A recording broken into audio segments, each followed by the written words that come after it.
Okay. Hello, my name is AJ Brinser. I am from the beautiful Bay Area, California, and I just got back from a semester at sea 1 week ago as of today. I might make a video adjusting to life back home after at sea, semester at sea at a later date, but today I'm going to focus on basically before I left for semester at sea. I felt I had a lot of unanswered questions, so I was thinking of making a semester at sea tips video for you guys, and nothing too crazy, just me talking directly to a camera, but who knows, maybe it'll help someone. And I ultimately had a great trip, but I think this would have helped me out, so I'm trying to help someone else out. Before I get to the list, comment questions you have, and I will try to answer them in another video. Yeah, so here we go. Semester at sea tips. I have a list, so I'm going to be looking up a lot, so I apologize. Say sass, not SAS. Embrace the process of becoming a sasshole. Before I got on the ship, I didn't know anybody, didn't know anything really about the program. Thought everyone said SAS, SAS, SAS, but no, it's actually pronounced sass, so don't be that guy. Okay, bring fancy clothes. Guys and girls, a lot of guys didn't. They didn't bring button downs, didn't bring tie, didn't bring anything like that. You can get by without it, but why? Just throw a tie on your back, throw a button down, and if you have a blazer, bring your blazer. It'll be great for presentations you have in class. The alumni ball, fancy dinner if you go to fancy dinner because of someone's birthday or whatever the case may be. Yeah. If you are going on the fall voyage and you're going to be there for Halloween, bring a costume. Someone recommended that to me.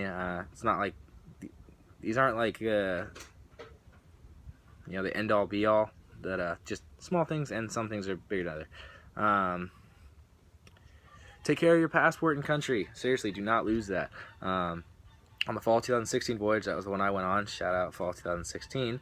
A girl lost her passport. I don't know if she had stolen or lost it or whatever the case may be in Germany, and she luckily was able to get a temporary passport, and she had to go through a lot of stuff, and she spent like a lot of her time working on getting a new passport. She was luckily able to stay on the voyage, but I feel like not everyone's gonna be so lucky. So don't lose your passport, seriously.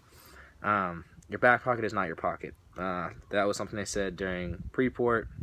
I just like the sound of it, so throwing it in this video. And basically what that means is like you can easily get pickpocketed or get your stuff stolen, either your backpack, your phone, your wallet. So be really careful with where you store your stuff. Maybe invest in a money belt, or keep your stuff just really on hand. It's funny, like I have the Facebook page open right now with like people adding to the list of tips and tricks and things like that. Yeah, so like I opened this up. This isn't just my list. This is also the fall 2016's list.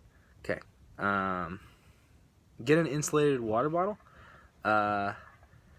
If you're going to a country where things are going to be like over 100 degrees, it's definitely a good investment. Even if you're not, it's just a solid investment. A buddy of mine had one on the ship, and ended up, it was huge. We'd like buy a water bottle, pour it in there, and it would stay cold when you want to stay cold, and the same is true for when you want to keep stuff hot. Get an insulated water bottle, seriously. This one's not huge. Buy malaria pills before you leave the country. You can get them on the ship, but I don't know the exact price of what they were on the ship, but I'm guessing a little bit more. So just something small. Buy malaria pills. Buy your seasickness pills. A lot of people said the seasickness behind the ear helped a lot. They're like a little sticker thingy. I don't really know. I didn't get seasick, so I don't know the details on that. But do your best to prepare for seasickness, and get like your traveler's diarrhea pills. It's a thing. You might get it, so watch out.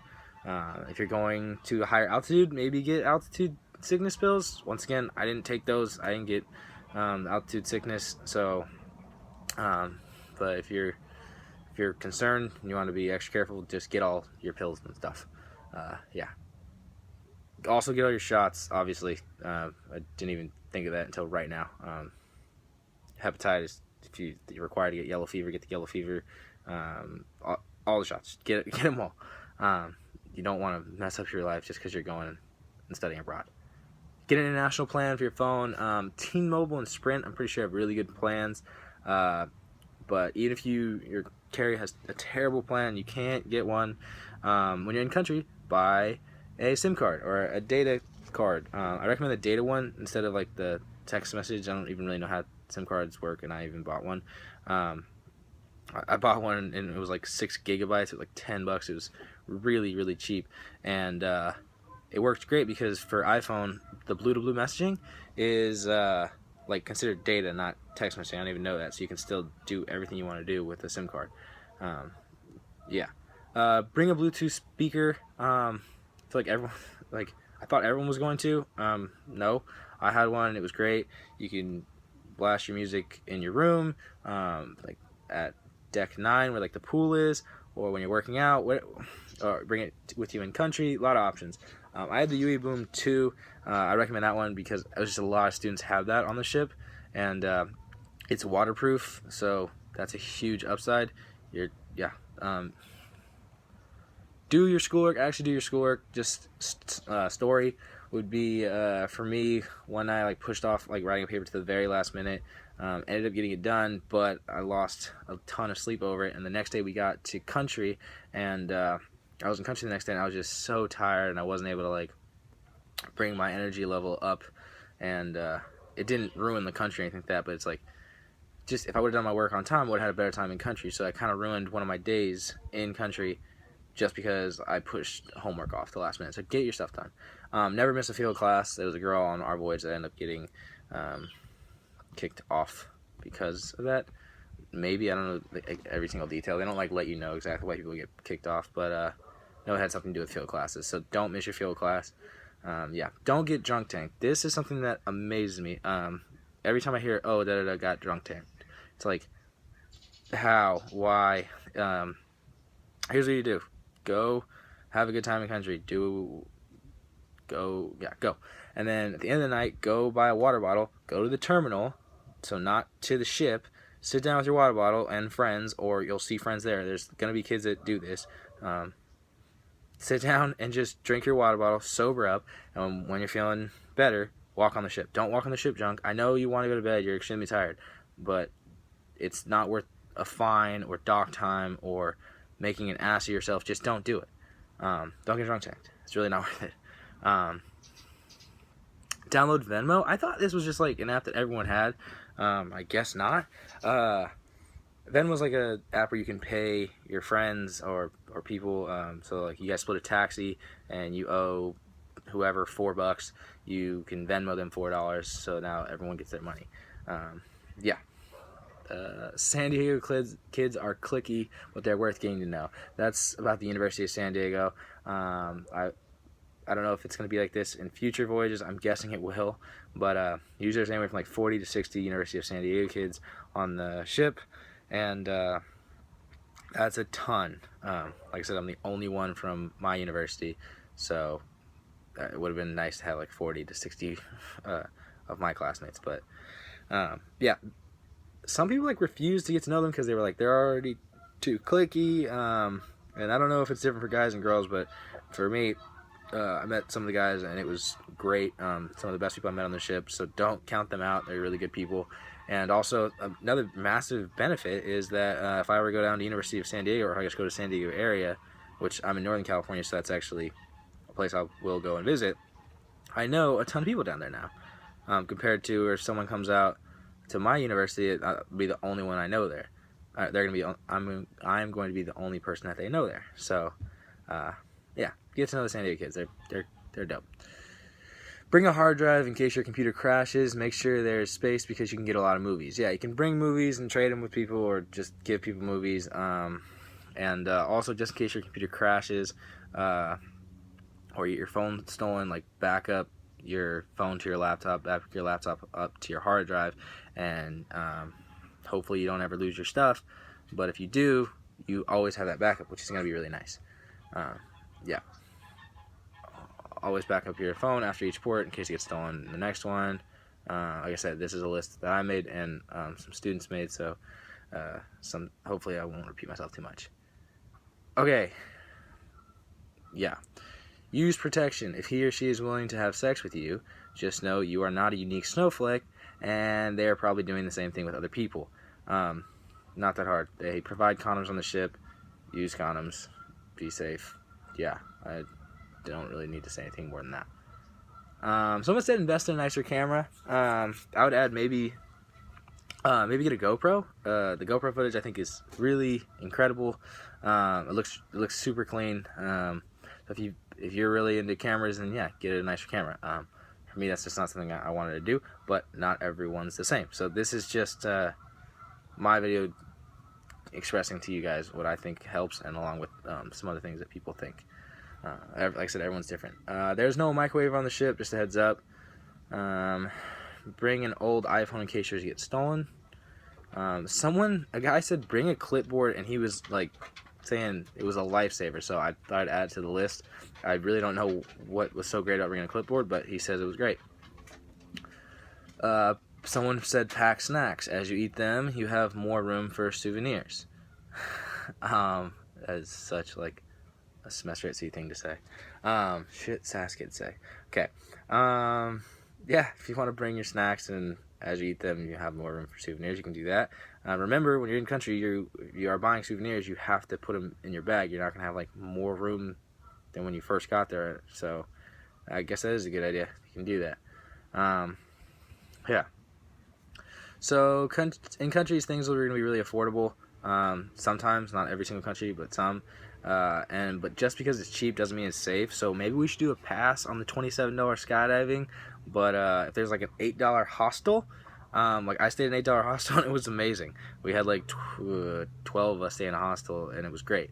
So you're really rolling the dice when you see something that's affordable or cheap. But just be smart. Like if it sounds too good to be true, probably is. Okay. This is something before you even leave. Get the passport with more pages. It's the same price as normal. If you haven't already gotten your passport, like I got mine right before I left, the one with more pages, you might get that travel bug. You might want to go like after semester silver and go all over the place. So get the passport that has more pages. It's the same price. Yeah. The gym. There's the Estra gym, and then there's the Deck 9 gym. People call it the Estra gym. I think it's hilarious. That's why I'm going to say it. I'm going to sound like my sociology professor right now. But don't let these become gender spaces. If you're a girl, you can go lift weights. And if you're a guy, go do cardio. They only have one rack. So like if you want to do bench press or squats, like you need to get there when no one else is there, or you're going to have to wait. So every voyage is going to be different, but for ours, like the morning was like a really good time to go because there wasn't really anyone there. But so find that time, find your time slot that there's no one really there, and do it, or you're gonna have to end up waiting. Yeah. Okay, what's next? Make as many friends possible, and don't only hang out with your roommate. That's gonna be different for everyone. So if you are requesting your roommate and you guys go to the same university and you guys are best friends, yeah, you're going to want to kick it with your roommate. I get that. But even then, I would still say branch out and meet people, because a lot of people on the ship, they're really good people. You don't want to limit yourself. Like, take advantage of the fact that you can network and meet some really cool people. Going back to the fact that I didn't know anyone on the ship when I was down there, so I made an effort to get to know as many people as possible at the beginning of the voyage. I thought I was gonna find my group, never really did. Just ended up making a ton of connections with individuals, and feel like I had a lot of friends and acquaintances, and I even made a handful of like best friends that still hit me up now that the voyage is over. And so yeah, really branch out and get to know people. Someone said this. I don't even really understand what this one means, but I'll read it anyway. Having an international travel visa will save you hundreds of dollars in fees, so get one. And then someone else commented, get a Charles Schwab card. So I don't really know what those are, but if you do, then congratulations, you can save hundreds of dollars. Yeah, once again, you might get DMV, which is diarrhea and vomiting, or Travis diarrhea. So get the pills and anything else you might need. Prepare for seasickness, buy the pills. Okay, this one's pretty solid. Do more independent travel and less SAS programs. I would recommend start off by planning stuff through the Semester at Sea Facebook page. And it doesn't matter if you don't know them, just hop in, join a group, stay at an Airbnb together. Most people are going to be awesome. You're going to have a great time. Do that the first couple of countries, maybe the first one or maybe the first 2, 3, whatever the case may be. And then once you get on the ship, you're going to get to know people. You're going to find your group. And yeah, no one ever told me that. The only reason I actually booked my groups beforehand was because it was more affordable. We went to Greece first, and a group was going to Santorini, and I thought it was going to be way out of my price range. Looked online, and I found really cheap flights there and a ferry back, which the ferry company ended up striking, so I had to take a flight back. So be flexible. But I did so things would be more affordable. But by the end of the voyage, you want to have your schedule really open. So don't book all those field programs. If there's something you really want to do, let's say there's the last country, there's a Habitat for Humanity, you always wanted to do it, then yeah, go do it. But if you don't have anything you really want to do, I think your experiences are defined a lot by people you're with. So if you meet people on the ship that you're really close friends, you're going to want to hang out with them in the last ports instead of possibly doing something else. And also, a lot of the programs, you can just copy them for half the price. So I'd recommend doing that. Yeah. Okay. Get to know the lifelong learners. There's some really cool lifelong learners. They're lifelong learners for a reason. And they're there for a reason. And they're awesome people. So really take advantage of the opportunity to meet them. Bouncing off that, get to know the crew. They're absolutely amazing. Shout out to Oswin. He's the IT guy. He's a great guy. But also have a conversation with your room keeper. They really do spoil you. They make your bed every other day. They clean up after you. Same thing with the people that work in Lido and Berlin. Those are the 2 places you eat your food. Do more than just the hay. Achilles was my guy who took care of my room, and halfway through the voyage I realized I don't really know anything about him. So we say hello, I know his name, and that's about it. So I asked him where are you from?